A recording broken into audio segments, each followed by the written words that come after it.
Hello and welcome back. Sean here, Mountains Garage. Early Friday morning. I've already been up, had a shower, got ready for the day. And I'm out here in the shop. Some videos I tie in, they kind of run on. I actually prefer to cut it off clean and get all the information I'm going to give in one video. However, in the last video, entitled Case Prep, Turbo 400, I didn't finish that case prep in one day. I started late in the afternoon. It took way too long getting the broken bolts out of the case. But I did. When I left it, I still needed to helicoil one hole and start chasing the threads and the rest of them. So here's what happened that you didn't see. Because you saw the picture on the intro or the thumbnail. The case is finally ready to go. When you chase threads, you should use a thread chase. These rigs here. It's different than a tap where you're not removing as much material anyway, you're just cleaning the threads. So if these don't go in easy, I will go get a tap and see if I can repair the hole without helicoiling it. In this case took one helicoil in the governor cover where I had to repeatedly weld down inside the hole, build the stud up to the point where I could get a nut welded on it, and eventually, I know if I do that 3 or 4 times, I've softened the material enough that drilling will be much easier than it will be on a hardened bolt. So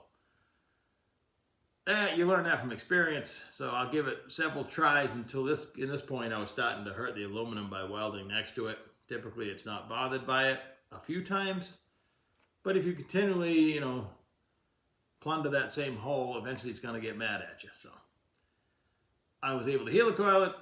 It'll be just fine. And the rest of the case, I have to say I've never encountered a case. The case is a 1989 7-check ball case.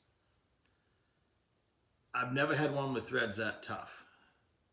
It is unbelievable because even the holes that were left behind, like all the pad bolt holes, had corrosion 3/4 of the way up.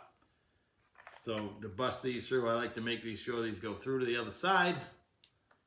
It took some lube and lots of patience, but I worked my way through all the threads in the case. And again, only one helicoil, and that hole that I helicoiled, it wanted to hang on. It was probably usable as it was. So most Turbo 400 cases, the threads are made of fine china. You want to be careful how you tighten things up. There's published torque specs. In a lot of cases, you'll never reach them before the threads pull out. So be aware of that. I've said it before, but the old speed handle on the pump bolts and the valve body bolts is your friend. This is all you need. Use your best judgment. Is that textbook? No, it's reality. It's life. So I'm going to take you around the case one time. No, wait. I was going to tell you what else I did.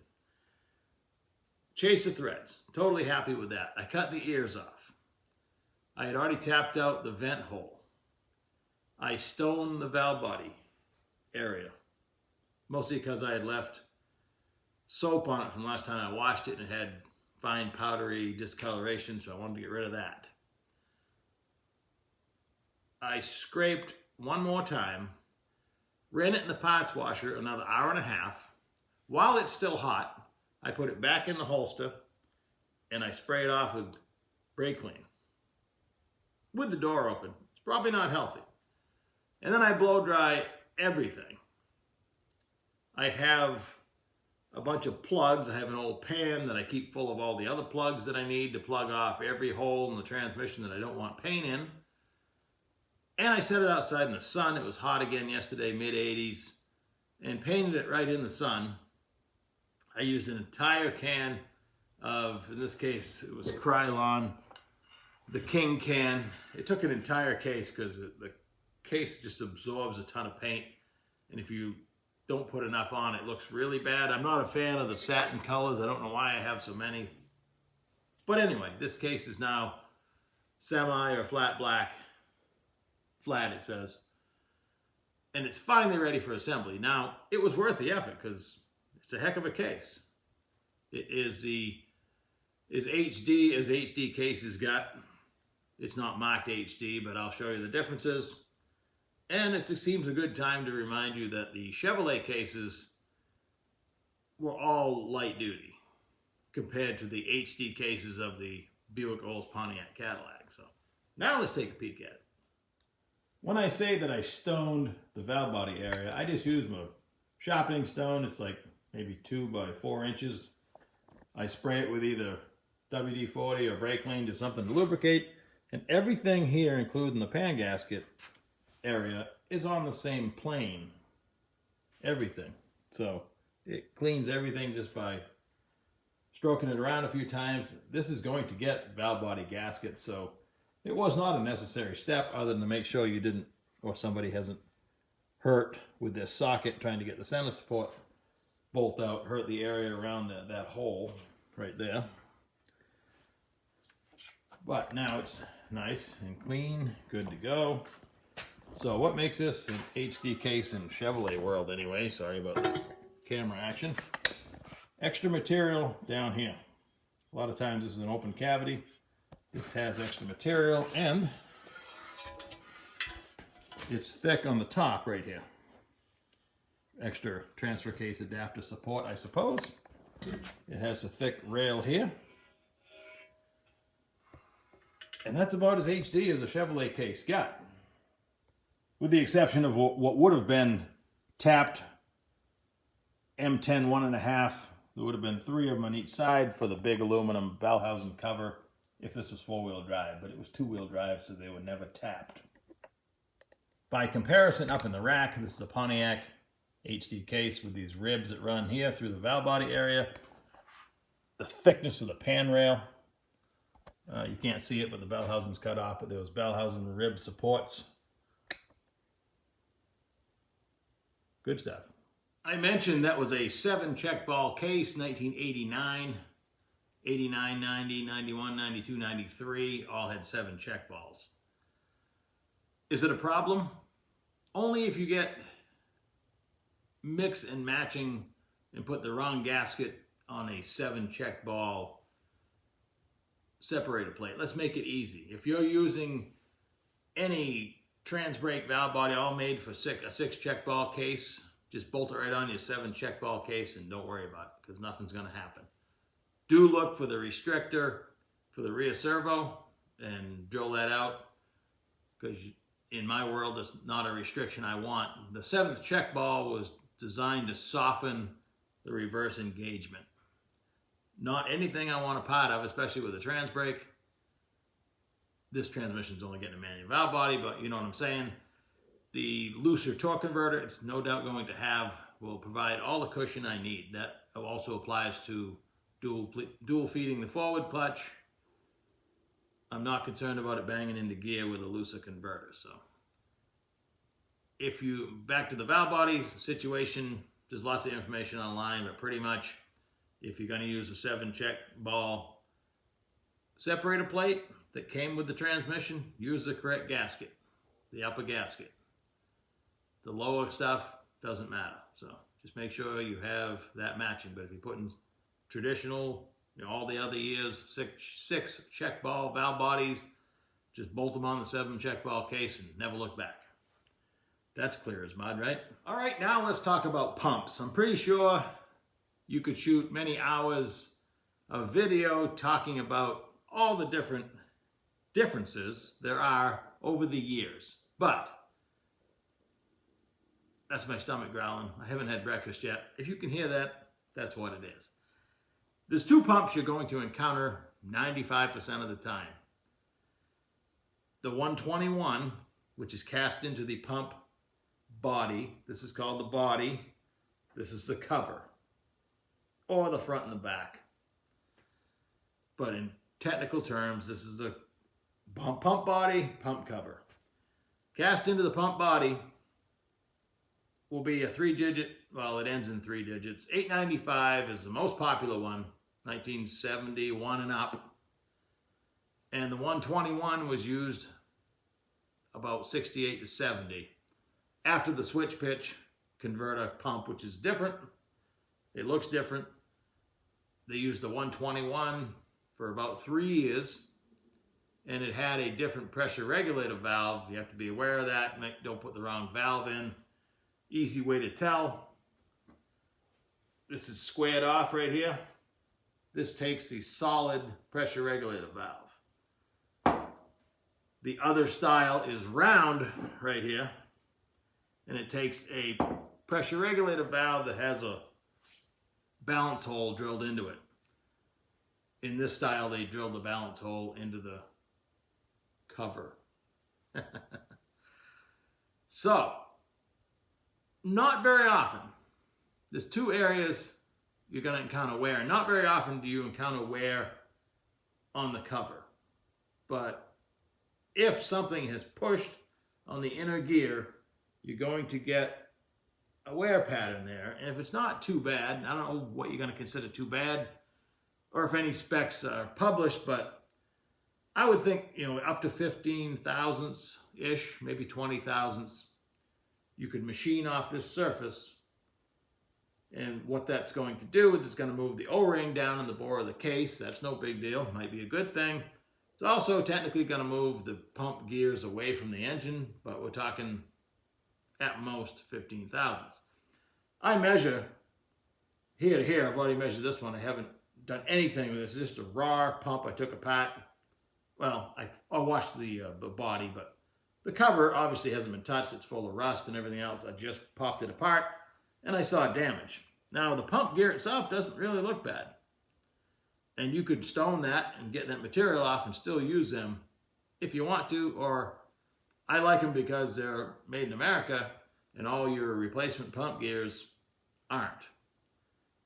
But I've measured this, and that's 10 thousandths worth of wear right there, if you can see it.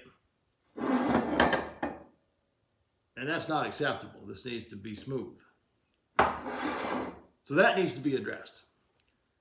The body itself, you need to measure. We've gone over this before with a feeler gauge, both gears, and there's certain areas where you measure, so it's best to look it up. You just want to check your side play of your gears and make sure there's no damage down in the pocket. There's much to do and questions about this little relief cut right here. The early pumps didn't have it. The later ones did. It's made to pocket oil. So as the gear is getting pushed this direction, which apparently it does, it wants to wear this side of the bore. So this little pocket of oil, when it's being pushed over here, squishing the oil out, allows a little bit of oil to still continue to be applied to the outside of the outer pump gear. If you look at that, you could recreate that with a die grinder in about 10 seconds. So if it's important to you, it doesn't go all the way down, and it's kind of tapered out. I don't know if you can see it, but if you have one of these next to one that doesn't, it's easy to mark the location. I put it in the vise, and I just touch a die grinder on it. You could do it much more fancy in the mill, but it really needs to be tapered. It's a little deeper at the top than it is the bottom. It tapers this way, and it doesn't go all the way down. Really easy to duplicate with just a simple die grinder. If your gears are sloppy in the bore, that's a paperweight, and you need to find yourself another pump body. If you had some odd problem, like your pump appears to be beautiful, but you're pushing oil out the vent more than you expect every pass, every time you load the transmission, you suspect a leakage in between here. Both of these can be resurfaced. It's very common to resurface the cover. If you look behind me, I got one in the lathe. We're going to go look at it. To resurface the pump body, you need to grab internally where the bushing would be normally for the torque converter hub. And you could machine metal off the body. When you do that, that's why they make different thickness pump gears. Your normal set of pump gears is 0.727, 727, like the Mopar Torque Flight, thick. And that's what this is designed to use. They sell them, I think, at 2,000 thinner increments. So if you had to machine this, you can get thinner pump gears. So always measure the thickness of your pump gears to see if any previous work has been done. Now we go in the lathe, and I'll show you how I fixed the pump cover that's in the lathe. The way the pump cover is designed, it chucks into the lathe nice and square. I should make a better adapter for the pilot. That's just to hold it completely straight. But I can usually tell. In this case, I had 6/1000 of wear right where the gear was. And this cleaned up in 2 cuts. I cut 4 and I cut 2. So 6/1000, it cleaned it up. That's very minimal. Now I need to still deburr it. I just shut the machine off a few minutes ago. But this is essentially, new again. So I didn't have to throw it away. And it'll live a long service life. And we've really only moved things around 6/1000. If while machining it, it was clear that this was not square, and you made it square, you'd want to set over here and do the gasket surface as well. But in this case, on the first pass, it was perfectly smooth and square. You can tell, like turning the brake rotor, if it's skipping, not touching all the way across the first time, it's warped. So this is as straight as I can get it in my world. And removing material here worsens the condition as far as moving the pump away from the engine. So it's up to you whether you want to do the backside or not. In this case, I think the gasket will handle it just fine. If you were to machine the pump body while it's in the lathe, or if you were installing an aftermarket bell housing, touching up the face here is also pretty common. That way everything's true with the bore for the bushing. Well, I guess it's time to go eat breakfast and quiet my stomach down, and then come back out and start assembling this transmission. It's going to be a street strip transmission with a manual valve body, and I'll be glad to get it and one other done. And that's my way of cleaning the bench, because all this stuff is going to end up in a couple of cases. And anything left over, I'll put on the shelf. Like all projects, especially Turbo 400s, the more parts you leave out, the better off you are. So you always end up with extra parts. Have a great day. It's the beginning of the weekend. Happy Friday.